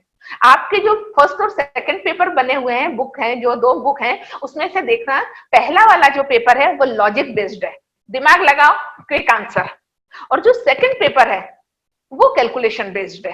तो वहां पर कैलकुलेशन करने के लिए कुछ तो टाइम लगेगा, तो ये आप मैनेज करना है। तो ये टाइम मैनेजमेंट आप अभी से स्टार्ट कर सकते हो। उसके लिए जरूरी नहीं कि हम एग्जाम हॉल में जाने के बाद ही उसको मैनेज करेंगे, ये आपको अभी ही मैनेज करना है। चैप्टर इजी है, मैं इसको कम टाइम में करूंगा। ये वाला कैलकुलेशन बेस्ड है, ये यहाँ से जो टाइम बचा हुआ है ये टाइम मैं यहाँ पर यूटिलाइज करूंगा। तो इस तरह से यदि आपकी ये प्रिपरेशन पूरी हो गई है तो एग्जाम हॉल में जाने के बाद आपको ये सब ढूंढना ही नहीं पड़ेगा, अरे मैं कौन सा क्वेश्चन पहले करूं। आपके दिमाग में पहले से है कि ये चैप्टर मैं जल्दी करता हूं, चलो इसका क्वेश्चन कौन सा है मैं पहले कर लेता हूं। तो इस तरह से हम टाइम का मैनेजमेंट कर सकते हैं। ये सारी चीजें अभी से, बात के लिए कुछ नहीं छोड़ना है। Next, improve self confidence. अब क्या होना चाहिए, हमारा जो कॉन्फिडेंस है वो आपको इंक्रीज करना है। यदि कॉन्फिडेंस लूज कर दिया तो बहुत प्रॉब्लम हो जाती है। और कॉन्फिडेंस इंप्रूव कैसे होगा, सब्जेक्ट पे कमांड लाके? ऐसा थोड़ी ना है कि कुछ अलग से चीजें कॉन्फिडेंस आता है। सब्जेक्ट पे यदि हमको कमांड है तो कॉन्फिडेंस तो अपने आप आ जाएगा, क्योंकि ये चीज मुझे आती है, मैं अच्छे से कर लूंगा। अरे जब मुझे नहीं आती तो भी तो मेरा लूज कॉन्फिडेंस होगा या नहीं होगा। तो फिर से यदि हमको अपना कॉन्फिडेंस इंप्रूव करना है तो कॉन्फिडेंस इंप्रूव करने के लिए भी हमको हार्डवर्क ही करना है, हमको सेल्फ स्टडी करना है, हमको बेसिक कॉन्सेप्ट पे कमांड लाना है। यही सारे पॉइंट्स हमारे ऐसे हैं जो हमेशा हमारे कॉन्फिडेंस को हाई रखेंगे। क्लियर? यानी सबके पीछे हार्डवर्क तो है ही। और next, practice as many questions. अब मैंने क्या कहा, अभी मैंने थोड़ी देर पहले कहा था, टाइम मैनेजमेंट करोगे तो ये घर में ही प्रैक्टिस कर सकते हो ना आप। जितनी ज्यादा प्रैक्टिस करोगे तभी तो आपको समझ में आएगा कि ये वाला जो पार्ट है ये जल्दी सॉल्व होने वाला है, ये वाला पार्ट है वो लेट सॉल्व होने वाला है। वो प्रैक्टिस पे डिपेंड करेगा। जितने ज्यादा घर में आप प्रैक्टिस करोगे, क्योंकि इसकी प्रैक्टिस जब घर में ही होने लगेगी, टाइम मैनेजमेंट यदि आपका घर में ही होगा तो टाइम मैनेजमेंट करोगे कैसे, सम करके ही तो करोगे ना। तो जैसे जैसे सम करोगे वैसे वैसे आपकी प्रैक्टिस बढ़ते जाएगी और ये सारे एडवांटेज आपको एग्जाम हॉल में मिलते जाएंगे। और इम्प्रूव कंसंट्रेशन, ये बहुत जरूरी है कि हम पढ़ाई करने तो बैठ गए लेकिन ध्यान नहीं है। तो आप 4-4 घंटे 6-6 घंटे भी यदि पढ़ाई कर लेते हो तो भी कोई फायदा नहीं होता। इसलिए कंसंट्रेट होके पढ़ाई करना, जितना अच्छे से करोगे, जितना कंसंट्रेट होगा उतने कम टाइम में बेस्ट रिजल्ट मिलने वाला है। क्लियर? यहां तक आपको समझ में आ गया कि इसको हम किस तरह से दूर कर सकते हैं। अब मैं, यहां तक क्लियर है? ये तो मैंने आपको सब बेसिक्स बता दिए कि जेई की जो तैयारी करनी है वो आपको किस तरह से करनी है। और ये इसके लिए नहीं है कि सीईटी के लिए रूल अलग है या जेई के लिए रूल अलग है, तो ऐसा कुछ नहीं है। ये जितने भी पॉइंट्स मैंने आपको बताए हैं ये सारे के सारे पॉइंट्स जो हैं ये सारे पॉइंट्स सीईटी के लिए भी है, जेई के लिए भी हैं और अदर एग्जाम्स के लिए भी हैं। इसके लिए ये नहीं कि सिर्फ इंजीनियरिंग को टारगेट किया है तो ही ये पॉइंट याद रखने हैं, सारे पॉइंट्स आप यहाँ पर कर सकते हो। अब नेक्स्ट, अब मैं कुछ एग्जांपल्स ले लेती हूँ कि उसको किस तरह क्वेश्चन का लेवल कैसे होता है। वैसे एक चीज बता दूं, आज मैंने कोई बहुत ज्यादा हाई लेवल नहीं लिया है क्योंकि आपने 11th-12th तो पढ़ा ही नहीं है। तो जब 11th-12th ही नहीं पढ़ा तो मैं 11th-12th के क्वेश्चन तो ले ही नहीं सकती, आपको कुछ समझ में ही नहीं आएगा। इसलिए मैंने क्वेश्चन इस तरह के लिए हैं जो आपने 10th तक पढ़े हैं और जिसका यूज 11th-12th में होने वाला है। क्लियर हो गई कंडीशन? अब यहाँ पर मैं क्वेश्चंस लेते जाती हूँ, क्वेश्चन को किस तरह से सॉल्व करना ये आप यहाँ पर देखना। Question number 1, n square minus 1 is divisible bye 8। n square minus 1 is divisible bye 8। ये 8 से डिवाइड कब होगा? इफ n इज, 4 ऑप्शन यहां पर दिए हैं। फर्स्ट ऑप्शन है n इंटीजर्स, सेकेंड ऑप्शन है नेचुरल नंबर्स, थर्ड ऑप्शन है n इवन नंबर और फोर्थ ऑप्शन है n ऑड नंबर। ठीक, अब ये 4 हैं। यहां मैं चाहती हूं कि आप चैट में मुझे इसका आंसर दे दें। डी ऑप्शन, किसने दिया हुआ है? डी, डी, हाँ श्रेयस, सबसे पहला आंसर श्रेयस का आया हुआ है और सभी बच्चों ने मुझे डी आंसर दिया हुआ है। हाँ, ए आंसर भी आया है मेरे पास। ओके, ठीक, मेरे पास ए आंसर भी आया हुआ है और मेजोरिटी जो है वो डी आंसर की है। अब मेजोरिटी डी आंसर की है तो अब क्या करें? अब यहाँ पर देखो, अब उसने इंटीजर क्यों दिया, मैं यहाँ पर सिर्फ ये एक्सप्लेन नहीं करूंगी कि ये करेक्ट आंसर आप पास, नहीं, ये आंसर करेक्ट क्यों है और ये आंसर करेक्ट क्यों नहीं है ये भी मैं एक्सप्लेन करूंगी, क्योंकि एक करेक्ट होना और बाकी के रॉन्ग होना, तो बाकी के रॉन्ग भी हमको पता होना चाहिए। अब यहाँ पर देखो, बिल्कुल जिन लोगों ने मुझे डी आंसर दिया हुआ है, अब डी आंसर देने के बाद में डी आंसर क्या था हमारा? An odd number. अब मैंने यदि यहाँ पर कोई भी एक ऑड नंबर ले लिया, ठीक, मैं ऑड नंबर ले लेती हूँ, सपोज मैंने यहाँ पर 3 ही लिया है, 3 ले लिया तो क्या बनेगा यहाँ पर? 3 स्क्वायर माइनस 1, 3 स्क्वायर माइनस 1 की वैल्यू कितनी हो गई? यहाँ ये वैल्यू कितना आएगा सिंप्लीफाई करके? 9 माइनस 1 इज इक्वल टू 8, ये वैल्यू निकल गई। दूसरा एग्जांपल, कभी भी वेरिफिकेशन के लिए 2 या 3 नंबर लेके जरूर सॉल्व करना, एक पे बिलीव मत करना, ठीक है, क्योंकि ऑड नंबर में तो मैं 1 भी ले सकती थी, यदि मैंने 1 लिया होता तो क्या होता? 1 square minus 1 is equal to 0 and 0 is divisible by each and every number. लेकिन बच्चा कंफ्यूज हो सकता है, तो इस तरह से कंफ्यूज नहीं होना है, तो मैंने एक अगला नंबर भी ले लिया। अगला नंबर मैं यहाँ पर 9 ले लेती हूँ, चलो रैंडमली ले रही हूँ।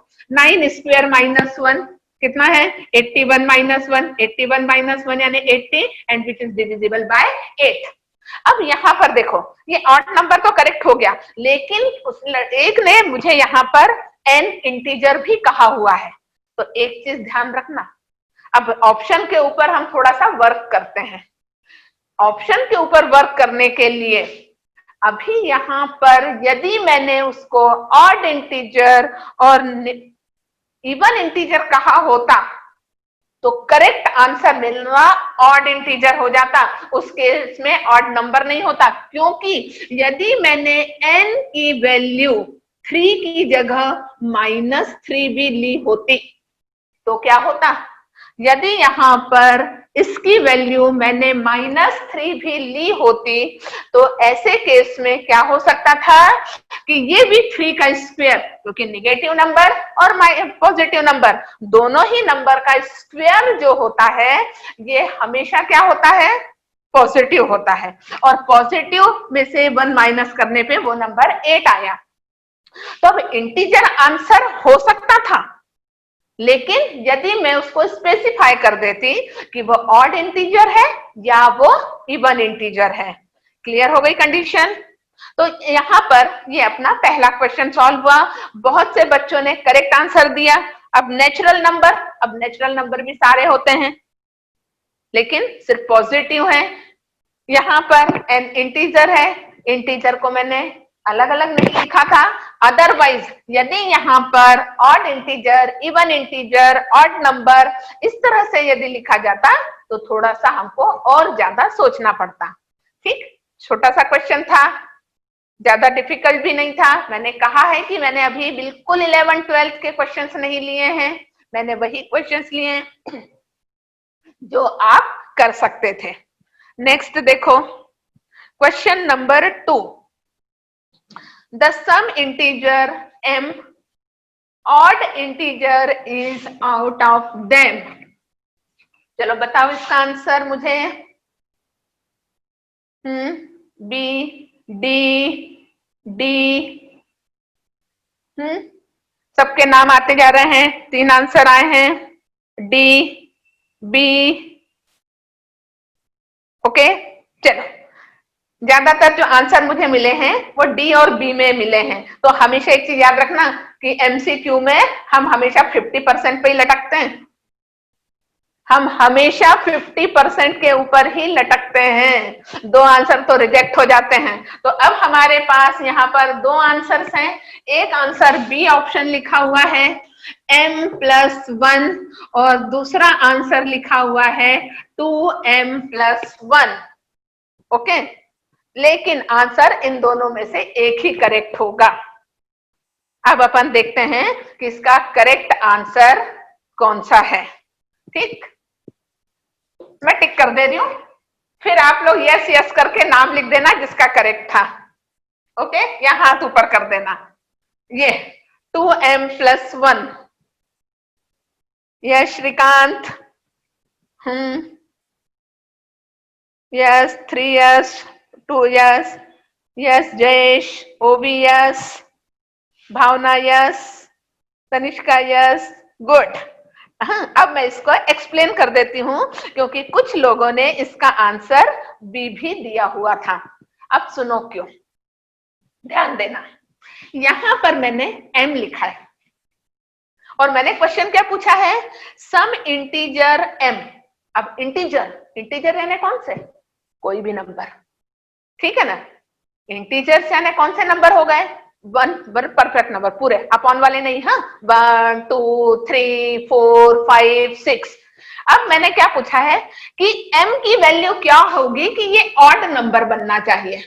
अब m यदि कोई भी इंटीजर हो जाता है, क्योंकि सम इंटीजर कहा हुआ है, यदि मैंने m की जगह पर 1 ले लिया तो m की जगह 1 लिया तो 1+1 कितना बन गया, 2 बन गया।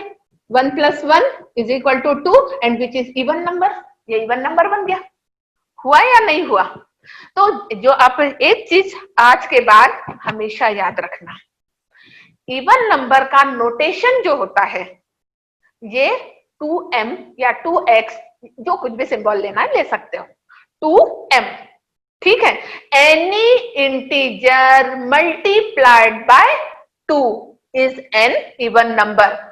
कोई भी नंबर हम इवन नंबर नहीं लेते हैं। मैंने देखा है 10th में बहुत से बच्चों से कहा जाता है सिलेक्ट 3 इवन नंबर, तो वो नंबर ले लेते हैं n+2 n+4, उससे भी आंसर निकाल देते हैं। कई बार निकल भी जाता है लेकिन मिस्टेक होने के चांसेस भी हो जाते।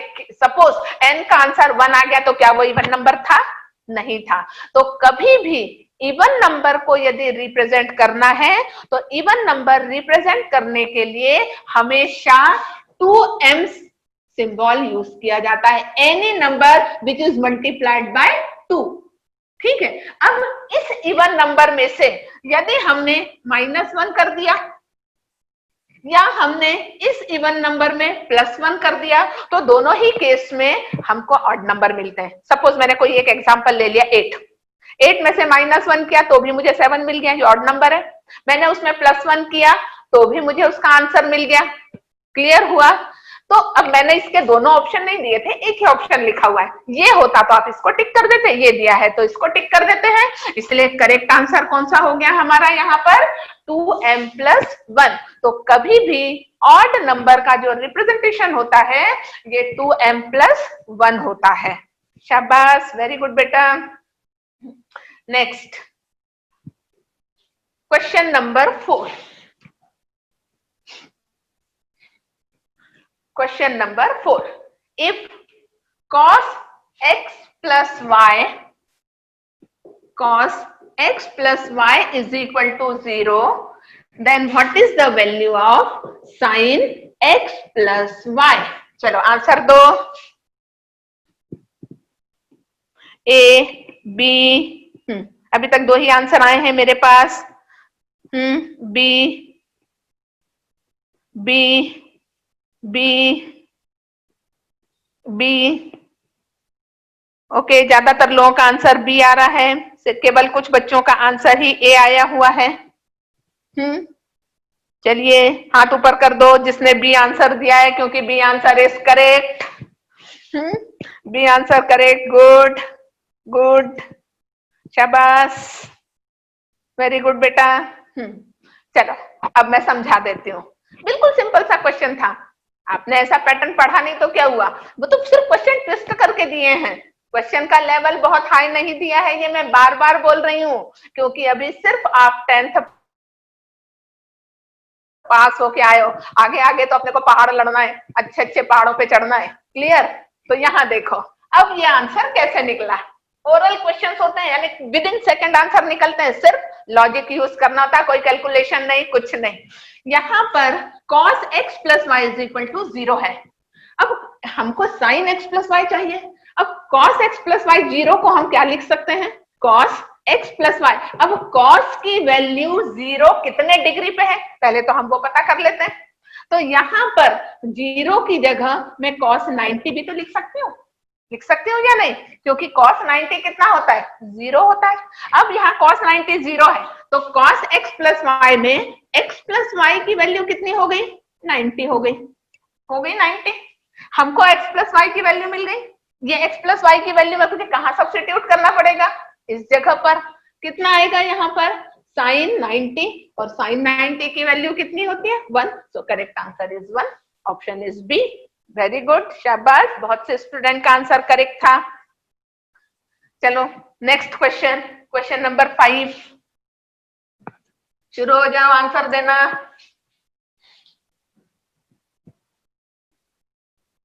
अरे बाप रे, इतना टाइम, अभी तक आंसर नहीं आया मेरे पास।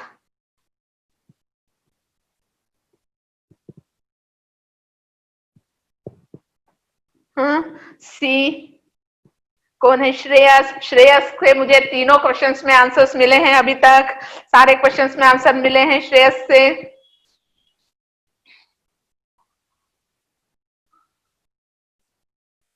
चलो कोई बात नहीं, मैं हाँ, कौन है, विराज, शुभम, केतन,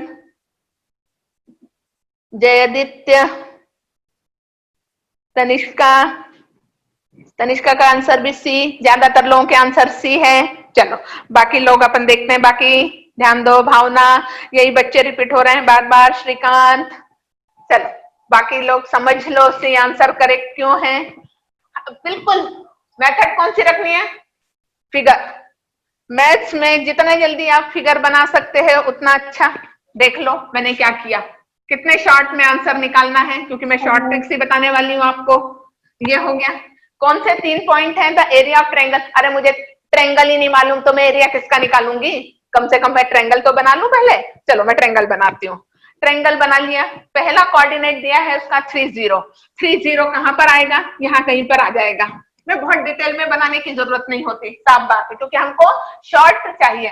यदि मैंने इस जगह पर 30 लिया है तो 100% आपको मालूम है कि अगला पॉइंट 70 यहीं पर होगा, क्योंकि कोऑर्डिनेट सिस्टम में आपको पॉइंट प्लॉट करने आते हैं।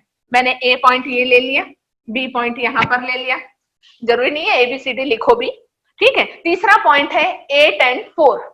8 एंड 4 यानी x की वैल्यू 8 यहाँ कहीं आ जाएगी और y की वैल्यू 4 यहाँ कहीं आएगी। कोई जरूरत नहीं है कि मैं यहाँ पर सारे नंबर लिखते बैठूं, अंडरस्टूड है। 3 यहाँ है तो 7 यहाँ होगा, तो 8 यहाँ पर होगा, ठीक है। तो ये 8 और 4 यहाँ पर बन गया, ये वाला कोऑर्डिनेट हो गया 8 4, ये आ गया, ये बन गया ट्रायंगल। मुझे इस वाले ट्रायंगल का एरिया निकालना है। ट्रायंगल का एरिया निकालने के लिए आपको फार्मूला मालूम है, 1/2 बेस इंटू हाइट। अब 1/2 बेस इंटू हाइट लिया तो हाइट नहीं दिखाई दे रही, हाइट हम ड्रॉ कर देते हैं। हाइट यदि हमने ड्रॉ की तो ये y कोऑर्डिनेट के इक्वल पहुंच गया, इसलिए इसकी वैल्यू कितनी हो गई, 4। क्लियर है कंडीशन। तो हाइट कितनी मिल गई, 4। और यहां से लेके यहां तक का डिस्टेंस, यहां से लेके यहां तक का डिस्टेंस कितना हो जाएगा, ये 3 है, ये 7 है, डिस्टेंस कितना हो गया यहाँ पर 4। आंसर कितना आ जाएगा, area is equal to 1/2 base into height, और आंसर कितना हो गया 8। क्लियर, बिल्कुल करेक्ट था आपका। अब नेक्स्ट कंडीशन, एक चीज और देखो, किसी स्टूडेंट ने ऐसे किया होगा, कोई स्टूडेंट ऐसे भी कर सकता है कि ये पहले पूरा ट्रायंगल का एरिया निकाल दे, क्योंकि राइट एंगल ट्रायंगल में 1/2 बेस इंटू हाइट, तो ये 4 और ये वाली वैल्यू इंक्रीज करके भी कर सकता था, उसमें से ये वाला एरिया माइनस कर सकता था, सब कुछ पॉसिबल था, ठीक है। वैसे वो डायरेक्ट निकलने वाला था और बहुत से स्टूडेंट ने इसको करेक्ट किया है। वेरी गुड बेटा, शाबाश। तो क्या हुआ, कैलकुलेशन कम से कम, फिगर बनाओ यदि कोई भी क्वेश्चन जिसका फिगर बन जाए, और मैं ज्यादातर क्वेश्चंस के फिगर बना के ही एक्सप्लेन करती हूँ। Next, if the equation ax square plus 2x ax square plus 2x plus a is equal to 0 has two distinct root if a is equal to plus minus a is equal to 0, a is equal to 0 1 and a is equal to minus 1 0. चलो answer start.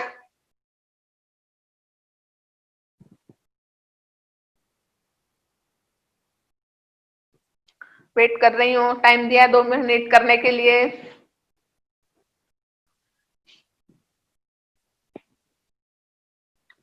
B, Jayesh का answer B आया है। श्रीकांत ए, अथर्व ए, शुभम ए, ओवी B, Tanishka ए। इन्हीं बच्चों के नाम बार बार repeat हो रहे हैं, दूसरे बच्चे भी ट्राई करो। केतन, आपका नाम पहली बार आया ए। अनिष्का का भी नाम आ गया, उसने भी करेक्ट आंसर्स दिए हैं। पूर्वा, डी कौन है? गौरव ए, अंकित, स्वामिनी, भावना। चल अब अपन चेक करते हैं। अब सबसे पहले क्वाड्रेटिक इक्वेशन जैसे हमने 10th में पढ़ी वैसे ही हमको 11th और आगे क्वाड्रेटिक इक्वेशन जैसे चैप्टर्स क्वाड्रेटिक इक्वेशन, ट्रिग्नोमेट्री, ये कभी पीछा नहीं छोड़ने वाले हैं। हा? किसी भी क्वेश्चन में जाके इंक्लूड हो जाएंगे, इसीलिए मैंने जो आप क्वेश्चंस लिए हैं इसी के बेसिक क्वेश्चंस लिए हुए हैं। तो सबसे पहले तो मैं क्वाड्रेटिक इक्वेशन देख लेती हूँ। Quadratic equation form of A x square. चलो एक क्वेश्चन और मुझे बता दो, सिंपल सी एक डेफिनेशन होती है, उसका सबसे मेन पॉइंट क्या है? क्वाड्रेटिक इक्वेशन की डेफिनेशन का सबसे मेन पॉइंट कौन सा है? चलो जल्दी से।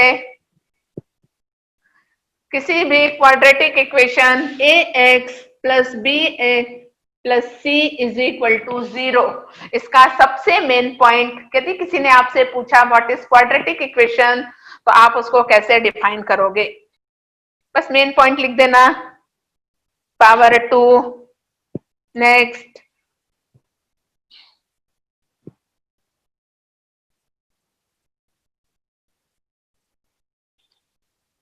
पावर 2 किसने बताया था? एक बार नाम लिख के भेजना। Shrikant, highest power is 2, only one variable. Sonali, Tanishka square, highest power 2, highest power 2। चलो ओके, अब मैं एक एग्जाम्पल लिखती हूँ। अब मेरे को बताना कि इन चारों में से अभी ये सम थोड़ा सा पेंडिंग है। हाँ अभी पेंडिंग है। मैं एक क्वेश्चन पूछ रही हूं कि यदि कोई भी क्वाड्रेटिक, इसमें से क्वाड्रेटिक इक्वेशन कौन कौन सी है? 2x square plus 4x plus 5 is equal to 0, 2x square plus 4x is equal to 0, 2x square plus 5 is equal to 0 and 2x square is equal to 0। चारों है या कोई 1 2 3 4? जल्दी फटाफट बताओ, इन चारों में से कौन सी क्वाड्रेटिक इक्वेशन है?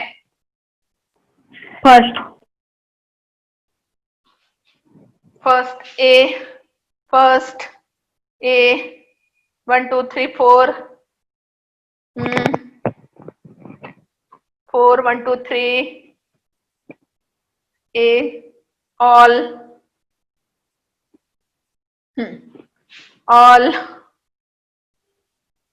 ऑल ए, ऑल। ओके सुनो, ज्यादातर बच्चों ने, किसी ने ए कहा है, किसी ने ये, तो ये प्रॉब्लम क्यों आई? क्योंकि आपने क्वाड्रेटिक इक्वेशन की डेफिनेशन प्रॉपर नहीं देखी थी। क्वाड्रेटिक इक्वेशन सिर्फ इतना ही नहीं होता, क्वाड्रेटिक इक्वेशन होता है a is not equal to 0 and b and c are real number। ये मेन पॉइंट होता है। अब रियल नंबर्स यानी a नॉट इक्वल टू 0, क्यों? क्योंकि आप लोगों ने कहा है कि हाईएस्ट पावर 2 होनी चाहिए, और यदि मैंने a को 0 रख दिया तो यहाँ की पूरी टर्म ही गायब हो जाएगी, और ये टर्म गायब हो गई तो ये लीनियर फॉर्म में कन्वर्ट हो जाएगा। करेक्ट? इसलिए पहला पॉइंट हाईएस्ट पावर 2 होना ही चाहिए। तो हाईएस्ट पावर 2 नहीं कहा जाता, ये कहा जाता है कि a is not equal to 0। जब हम इसके डेप्थ में स्टडी करेंगे ना, तब हम देखेंगे कि a is not equal to 0 यदि है तो आइदर a इज पॉजिटिव और a is negative. a plus में भी हो सकता है और a माइनस में भी हो सकता है, दोनों केस हो सकते हैं, पर अभी उतना डिटेल में अपन नहीं जाएंगे। b and c are real number. अब रियल नंबर किसको कहते हैं? सिंपल सा है, जो नंबर समझ में आ जाए वो रियल, जो नहीं समझ में आए वो नॉट रियल। बहुत हाई फाई लैंग्वेज अपन नहीं यूज करते, सिंपल सी लैंग्वेज। तो भाई 0 रियल नंबर है या नहीं? यस और नो, फटाफट बताओ। 0 रियल है या नहीं? Yes yes yes yes real है, क्योंकि हमको क्या, हमारे पेरेंट्स को भी समझ में आता है कि मैथ्स में 0 मार्क मिले यानी फटके देने हैं, ठीक है ना? हाँ, 0 रियल नंबर है। क्यों? क्योंकि हमको तो समझ में आ ही रहा है व्हाट इज 0, पेरेंट्स को भी आ रहा है, इसको आज 0 मार्क्स मिले हैं, चलो फटके दो, ठीक। तो यहाँ पर रियल नंबर, तो जब b 0 हो सकता है या c भी 0 हो सकता है, तो इस क्वेश्चन में क्या था? c की वैल्यू 0 है, इसमें क्या था? b की वैल्यू 0 है, और इस क्वेश्चन में क्या था? b और c 0 है, यानी है तो क्वाड्रेटिक ना। इसलिए मेन पॉइंट तो हमको ये याद रखना ही पड़ता है, तभी हम पहचान पाते हैं कि क्वाड्रेटिक इक्वेशन क्या है। बस अब अपना ये क्वेश्चन, तो ये क्वेश्चन के लिए अब जितने की पावर होती है उतने आंसर निकलना ही चाहिए, ये तो मैथ्स का एक रूल है, but it is not compulsory all are the real. 2 की पावर है तो 2 आंसर निकलेंगे ही, both are same, both are different, both are imaginary also, यानी हमारे समझ में नहीं आ रहा है कौन सा आंसर है, ठीक है। तो ऐसे केस में तो आप लोगों ने 10th क्लास में याद किया ही हुआ है, डिस्ट्रिक्ट रूट की कंडीशन क्या होती है? तो डिस्ट्रिक्ट रूट अपना कौन सा होगा? क्योंकि ये जो डिस्क्रिमिनेट होता है b square minus 4ac is equal to 0, greater than 0 और लेस देन 0। तो कौन सी कंडीशन डिस्टिंक्ट वाली है? जल्दी से बता दो, first second. Greater than 0, b square minus 4ac is greater than 0 वाली कंडीशन है, फर्स्ट सेकंड या third? Second. Tanishka second, second, second. बस इसी से हमको आंसर निकालना है, बिल्कुल करेक्ट। ये वाली कंडीशन मैंने पूरा नहीं लिखा था, वो तो अंडरस्टूड था। Yes correct this answer. और अब बस हमको डिस्टिंक्ट रूट के लिए यही आंसर यहाँ पर सब्स्टिट्यूट करना है। b की वैल्यू कितनी हो जाएगी? 2 का square minus 4 into a into c का आंसर भी a। 4 minus 4a square is greater than 0, 4 is greater than 4a square. अभी ये मैं बहुत शॉर्ट में सॉल्व कर रही हूँ, ये बहुत डेंजर चीज होती है, जेई वालों की बड़ी फेवरेट, एडवांस वालों की तो और भी ज्यादा फेवरेट, ठीक है। ये जो साइन है लेस देन और ग्रेटर देन, जिसको हम इनइक्वालिटी कहते हैं, इसको बहुत डिटेल में एक्सप्लेन करना है, पर अभी नहीं। तो अभी मेरा तो सिर्फ इतना हो जाएगा a स्क्वायर, और इसलिए अंडर रूट लिया है, इसलिए प्लस माइनस 1, बिल्कुल करेक्ट। नेक्स्ट सम,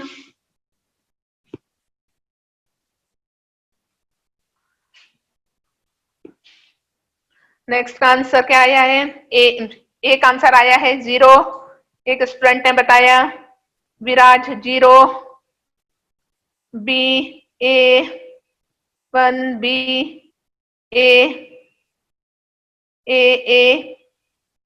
ए, नया आया है रामा 0, बी ए, यस ए। चलो देखते हैं अब अपन, बहुत से लोगों ने ए आंसर लिखा हुआ है, कुछ स्टूडेंट हैं जिन लोगों ने बी आंसर लिखा है, सी और डी से तो सबको दुश्मनी है, ठीक है। चलो अब यहाँ पर हम देख, मैंने करेक्ट आंसर बताया ही नहीं अभी, इसलिए अभी किसी को हाथ ऊपर करने की जरूरत नहीं है। अब मैं देखती हूँ कि ए करेक्ट या बी करेक्ट। अब यहाँ पर देखो, tan 1 degree, tan 2 degree, tan 3 degree, tan 89 degree. अब टोटल नंबर कितने हैं यहाँ पर? आप लोगों ने 10th क्लास में कॉन्सेप्ट कौन सा यूज करना था? 10th क्लास का मैंने सारे कॉन्सेप्ट, ट्रिग्नोमेट्री कभी पीछा नहीं छोड़ने वाली है, इस चीज को ध्यान रखना। tan 1 डिग्री और tan 89, यानी टोटल नंबर हमारे पास 89 है। यहाँ मैं एक और नंबर लिख देती हूँ अभी, 88 और tan 89। अब देखो यहाँ पर 1 का 89 के साथ पेयर बना देते हैं, तो इसको हम कैसे लिख सकते हैं, tan 1 डिग्री, और इसको लिख सकते हैं tan 90 माइनस 1 डिग्री। तो हमारे पास एक फार्मूला है tan 90 minus theta is equal to cot theta. अब tan 90 minus theta is equal to cot theta है, तो ये नंबर कितना बन जाएगा, cot ऑफ 1, और ये cot ऑफ 1 बन गया, तो tan 1 और cot 1, tan 1 degree cot 1 degree क्या होता है 1 अपॉन tan 1 डिग्री, ये दोनों कैंसिल, तो यहां से 1 और 89 कैंसिल होगा, ये और ये कैंसिल होगा। अब 3, तो ये रैंडमली नंबर कैंसिल होते जाएंगे और बीच का एक नंबर बचेगा, बीच जो है आपका tan 45, ये नंबर कितना है tan 45, और tan 45 की वैल्यू कितनी हो जाती है 1। आ गया सबको समझ में, किस तरह से क्वेश्चन वही, कॉन्सेप्ट भी वही, केवल हमने उसको थोड़ा सा यूज किया और आंसर निकाल दिया। सबको समझ में आया जो मैंने बताया हुआ है, जरा लिख के बता दो मेरे को कितने लोगों को समझ में आ गया, हाथ ऊपर करते जाओ जितना भी समझाया है। सबको लेक्चर कैसा लगा?